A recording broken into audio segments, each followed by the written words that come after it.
Driverless vehicles could build a goldmine of personal data for private companies and would make it easier for them to target people as consumers, an Australian law professor has warned.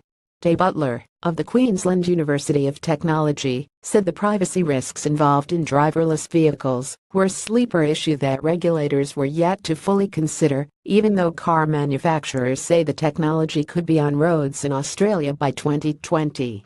These vehicles will know where you like to frequent, which businesses, and may very well build a profile of you, Butler said. People will go into these things not realizing just how much data the vehicle will be generating about them and not knowing the extent to which the data can be used. On Thursday, the federal government formally launched a $55 million bid to answer some of the questions that surround the nascent technology. The funding was awarded to IMOV, an industry cooperative research center made up of industry players and universities that want to develop technology to expedite intelligent transport systems, including driverless cars, in an attempt to reduce urban traffic congestion. The managing director of IMOV, Ian Christensen, said the goal was to play a role in improving the movement of people and freight, in which driverless cars could play an important role. Christensen said the technology's largest benefit would be reducing Australia's road toll. There are about 1,300 deaths in Australia every year, and the annual cost of road crashes is estimated to be almost $30 billion. It is a massive burden on the economy, and the prospect for autonomous vehicles to substantially reduce the rate of accidents and trauma, therefore, stands to benefit the economy in a dramatic way, Christensen said. There are still gaps in the technology.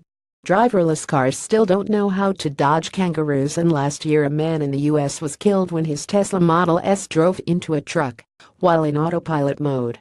But at some level the technology is already developed or available, Christensen said. However, IMOV concedes there are still significant questions about its benefits. Last month, a parliamentary inquiry into social issues relating to the rollout of driverless vehicles recommended the establishment of a national task force to deal with the ownership, use and security frameworks applicable to the data generated by automated vehicles. It also recommended further investigation into establishing exactly who owned data produced by a car and the rights of consumers, manufacturers, insurers and government agencies. In its submission, IMOV said people were justifiably concerned about the collection of data and its subsequent use, and required a clear understanding of what data is being collected and why. Cecilia Warren from Insure IAG said there were questions about who controlled that information. Is it the consumer's data? Is it the manufacturer's data? Is it the government's data? All those questions are currently being grappled with by the National Transport Commission, Warren said. Butler said any conversation about regulation needed to consider who owned the data and how it could be stored.